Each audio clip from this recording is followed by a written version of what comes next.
Praise the living God. First of all, I thank our fathers and mothers for this great opportunity, and I also thank all of us that are here for this wonderful opportunity.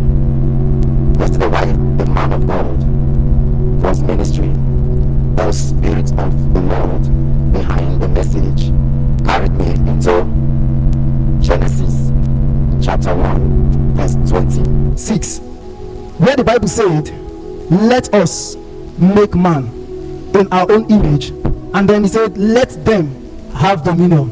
So while I was still pondering and meditating on that, the Spirit of the Lord also carried me into another place in Genesis chapter 2 verse 7, where the Bible said that God formed man with the dust of the ground. Then the Spirit now asked me, does it mean that the image of God is dust?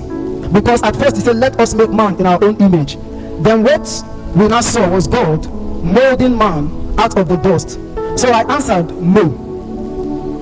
Then he had told me that when he spoke that word, let us make man in our image, that the word did not become flesh, because man was not yet ready for what God has for him. So God had to descend to the level of man in order to walk with man at the level that man was. So when God formed man out of the dust, it was the dust that became flesh, not the word that became flesh at first. But the prophetic word or the prophetic utterance upon the head of man was still waiting to come upon man. So God had to carry man. Now this man that I'm mentioning, you can put business there, you can put your company there, you can put your family there, you can put the church there. So God had to carry man and put man in Eden. And the Bible says at the cool of the day, God comes in order to train man, in order to groom man, to bring man to the height or the zenith or the peak that he has for man.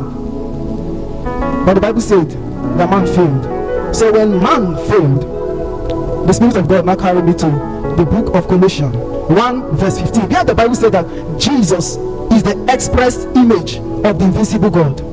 Then he now asked me, how did Jesus become the express image of the invisible God? Then he now took me to the book of Matthew, where the Bible said that the child grew in wisdom and in stature. Then this is the message. For us to go forward in life, for us to go forward maybe as a single person, for us to go forward as a family person, for us to go forward as a church, for us to go forward in our business, then the prophetic utterance that is or was upon our head will need to be revisited. And when it is revisited, then we will need to push forward on it. I know that it is not everybody that God called specifically to be a giver, but if God has called you to be a giver, give more than others. It is not everybody that God has called to be an evangelist, but if God has called you to be an evangelist, go more than others. So whatsoever God has called you for, the Bible said that we should return to our first love. Hallelujah.